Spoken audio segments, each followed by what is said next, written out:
almost too tall to be a star, in a strange kind of way. He's too skinny, and he's got this real, you know, really strange voice when he talks, and you just think, this shouldn't work.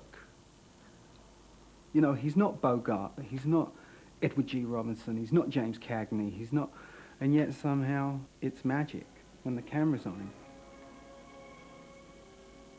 I mean, can you imagine in a modern career going off and being in the war and then coming back? You know, I can't imagine actors doing that. Well, I've got like a really great career going, you know, and they go, well, you've got to go to, well, it's the Second World War. Oh, okay. I'm going to sign up and I'm going to become, you know, Captain Oldman.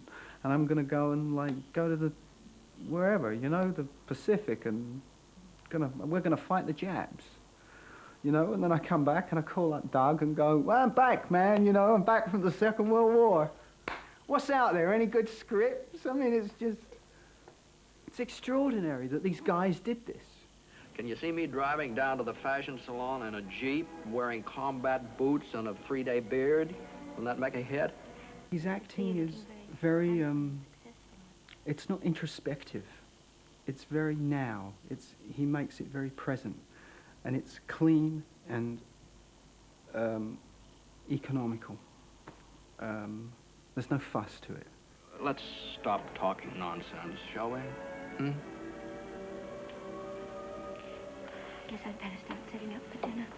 There is a grace and a humility. It's masculine and it's strong, but it's self-effacing, and there's a humbleness about it. And that makes you feel very familiar and comfortable. I can only think of one actor who's working today, who has, he doesn't do what, there's not many people that can actually do what Jimmy Stewart could do, but there's a quality that Travolta has that is, you warm to him, and it's like a joy of life. It's quite spiritual. In the rear window, he's sitting down, and he's confined to a wheelchair with a plaster cast, a broken leg.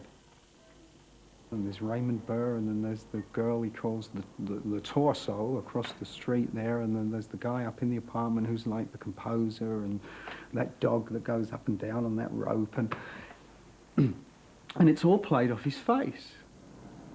When he's on camera, it's a medium shot and a close-up, and it goes between the two. What occurred to me is that there's no way that he would necessarily have Raymond Burr doing all of this stuff in the window when the camera is on Jimmy Stewart. He may not have been there. You know, you got the camera, you got the crew, so therefore the eye line to Raymond Burr would have probably been a bit of tape or something stuck to the side of the, you know, to the side of the camera, and then another bit of tape up there on a flag would have been the girl up in the window, and then the guy over there would have been another piece of tape stuck to the window over there. And you've got Hitchcock, who was probably, you know, 3 or 4 feet away from him, saying, now he's coming in through the door, Jimmy. And he's like looking, and he says, now reach for the binoculars. So he then reaches up for the binoculars, and he looks through, and he says, now if you follow him, he's going into the apartment, okay, now you watch him with a bit, now he's doing something, and you're suspicious. And we completely buy it. There we are, he lifts the binoculars, he cuts the Raymond Burr, it cuts back to him, the camera pushes in. He's fiddling around doing something over there, and now there's an expression on his face like he can't quite see what's going on, and it's just magic. And there's not, and it's, I was directed like that once by Francis Ford Coppola, and it's not easy. What? Lisa! Please.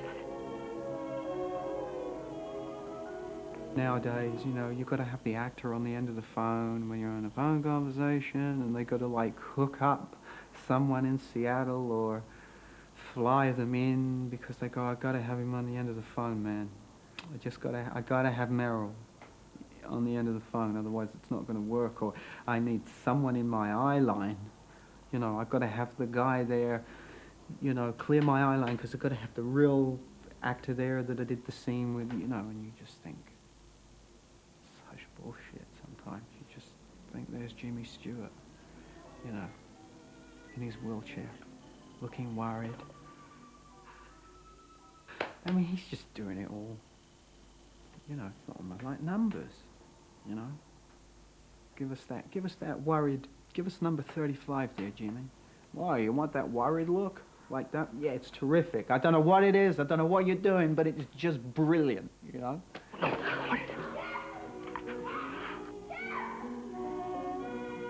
Please.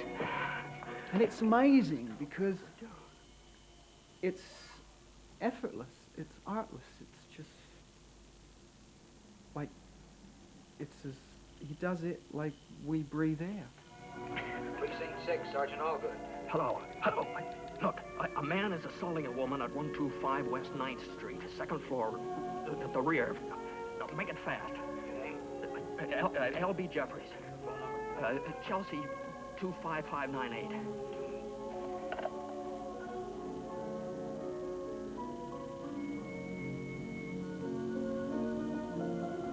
The ancient art of pyramid building. Search for the huge lost tomb KB5.